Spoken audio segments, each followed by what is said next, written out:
अच्छा उमर साहब, आज बड़ी तेज़ी से डेवलपमेंट्स हो रही हैं। जो इमरान खान साहब हैं उनकी जो है वो ज़मानत भी मंजूर हो गई, लेकिन जाहिर बात है उनकी रिहाई जो है वो इस वक्त उम्मीद तो आई एम श्योर कि उनकी जमात की बहुत ज़्यादा है, लेकिन प्रैक्टिकली स्पीकिंग लगता ही है कि अभी और कुछ जो है केसेस भी शायद सामने आ जाएं। लेकिन ऑन अ लार्जर फ्रंट मुझे ये बताइए कि जो ये मुज़ाकरात का मामला चल रहा है, हम देख रहे हैं अली अमीन गंडापुर साहब हाइपर एक्टिव हुए हुए हैं, स्पीकर से भी मुलाकातें हो रही हैं, बानी पीटीआई से भी मुलाकातें हो रही हैं।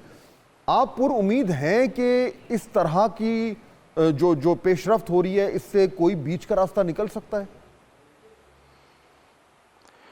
अच्छा जी, ये तो बेसिकली डॉट कनेक्ट करने की बात है ना, जिस पे हम बात कर रहे हैं। असल तो इस पे ट्रू पिक्चर पे जो बात कर सकते हैं वो अली अमीन ही है, मगर अली अमीन ज़ाहिरी बात है वो अपने एंड तक स्ट्रगल कर रहे हैं। मगर एक चीज़ फॉर श्योर है, क्लियर है कि 24 का जो कॉल है वो ऑन है और पीटीआई उसके लिए पूरा वर्क कर रही है। आज भी उसके लिए मीटिंग्स चल रही थी, कल भी होती रहीं, ठीक है, उस पर पूरा फॉलो अप हो रहा है।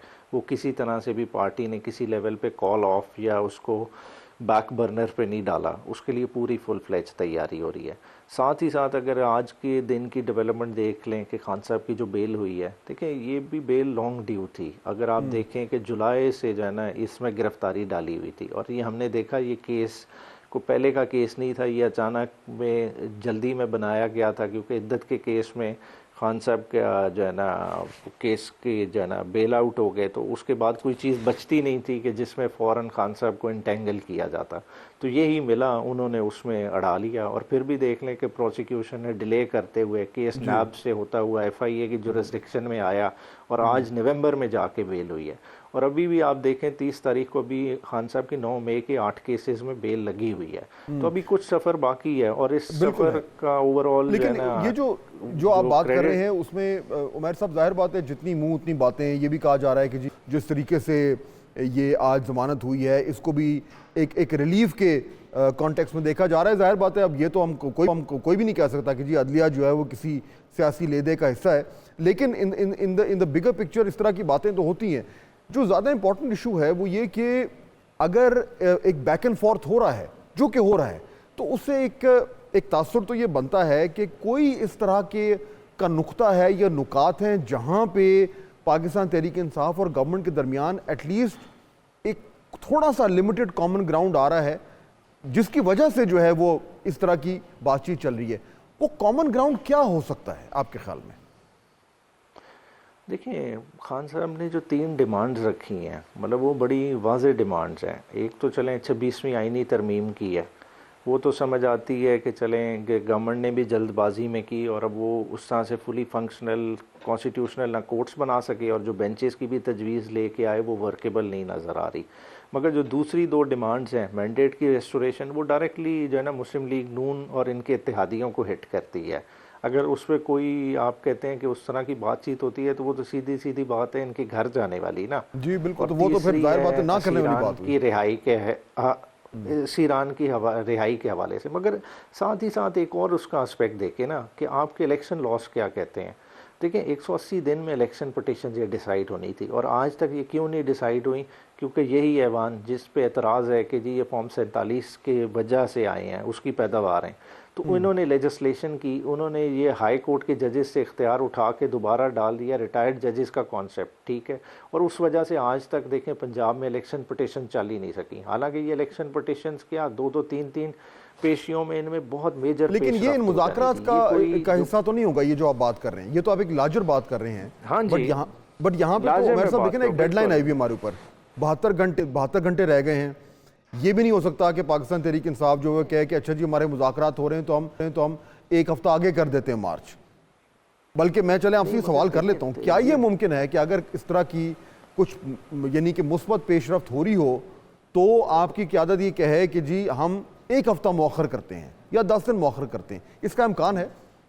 मगर नहीं, देखें ये इम्कान तो तब हो ना कि पहले हम इस चीज़ को जस्टिफाई करें कि मुज़ाकरात को दोनों पार्टीज़ ओन करें। दोनों में से एक भी पार्टी नहीं ओन कर रही इस वक्त मुज़ाकरात। तो हम जो अभी बात कर रहे हैं मतलब शायद कोई पीछे कोई बात हो, मगर अभी तो मफरूज़ों पे ही लग रही है ना कि जी जब देखें या तो अली अमीन ने कुछ कहा हो या गवर्नमेंट साइड से कुछ कहा हो, मतलब ऐसी कुछ भी नहीं है। और गवर्नमेंट साइड तो उल्टा पैनिक की हुई है इस वक्त। उनकी जो प्रेस कॉन्फ्रेंसेस का कॉन्टेक्स्ट देखें, वो तो मतलब खाली चिल्ला नहीं रहे, बाकी सब कुछ मतलब उनके चेहरों पे यहाँ है। आप उनकी परेशानी तो पढ़ें, और जिस तरह से वो नफरी इस वक्त मोबिलाइज कर रहे हैं। देखिए वो तशवीश तो जाहिर बात है गवर्नमेंट को भी होगी, क्योंकि अगर इस तरह की लॉन्ग मार्च होती है, इतने बड़ी तादाद में लोग आते हैं इस्लामाबाद की तरफ, तो एक तसादुम तो होगा, और तसादुम किसी को भी, कोई भी नहीं चाहता कि हो। लेकिन ये जो 3 डिमांड्स हैं जो कि पीटीआई ने दी हैं, आपने खुद भी कहा कि ये बहुत बड़ी डिमांड्स हैं। 26वीं तरमीम को रोल बैक करना नामुमकिन बात है। जो मैंडेट की हवाले से जो बात की, वो तो कल वो हमारे एक मेहमान कह रहे थे कि वो तो सुकरात का जहर का प्याला पीने के मुतरादिफ है, वो भी नहीं हो सकता। तो प्रैक्टिकली स्पीकिंग देखें ना, एक चीज़ तो होती है कि आपने पब्लिकली एक पोजीशन ली, लेकिन प्रैक्टिकली स्पीकिंग आपको नज़र आता है कि इन तीनों डिमांड्स को साइड पर रखकर फिर भी किसी छोटे मामले पर इतनी यानी कि एग्रीमेंट हो सकता है कि ये तसादुम जो है इससे पाकिस्तान बच जाए। अच्छा, 2 चीज़ें हैं। एक तो तसादुम वाला मैं पहले डील कर उसको कैटर करूंगा। देखिए तसादुम क्यों होना है, देखिए लोग आ रहे हैं एक सिविल अपने राइट्स को एजिटेट करने आ रहे हैं, कोई लड़ाई करने नहीं आ रहे।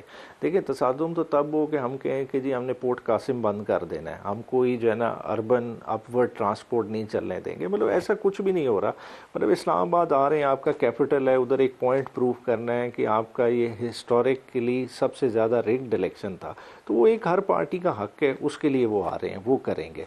दूसरा जो एस्पेक्ट था जो इसमें आप बात कर रहे हैं, देखें अभी हम इसको अपने अगर उस कॉन्टेक्स्ट में देखें पॉलिटिकली भी, इससे अचीव क्या करना है, अचीव ये जो डिमांड्स है ना, अगर खान साहब का ट्रैक रिकॉर्ड आप देखें जेल उन्होंने साबित कदमी के साथ काटी है, और जेल में से अब उन्होंने अपनी ज़ात के लिए कोई डिमांड नहीं की कि होए कि जी मुझे पिम्प शिफ्ट कर दे, मुझे फलां जगह कर दे। देखिए उन्होंने एक्लेमेटाइज कर लिया है उस एटमॉस्फेयर के साथ, उस हॉस्टिलिटी के साथ। तो अगर उनके कॉन्टेक्स्ट में देखें, इमरान खान को सामने रखें, तो ये डिमांड्स आपको बेयर मिनिमल नजर आनी चाहिए। मैं नहीं समझता कि इसके अंदर हिडन कंसील्ड कोई डिमांड्स हैं कि जी उससे कम पे कोई और एग्री कर लेगा। और मैं ये भी समझता हूं कि इमरान खान के अलावा शायद कोई इस चीज पे बात भी ना कर सके। अल्टीमेटली ठीक हो गया।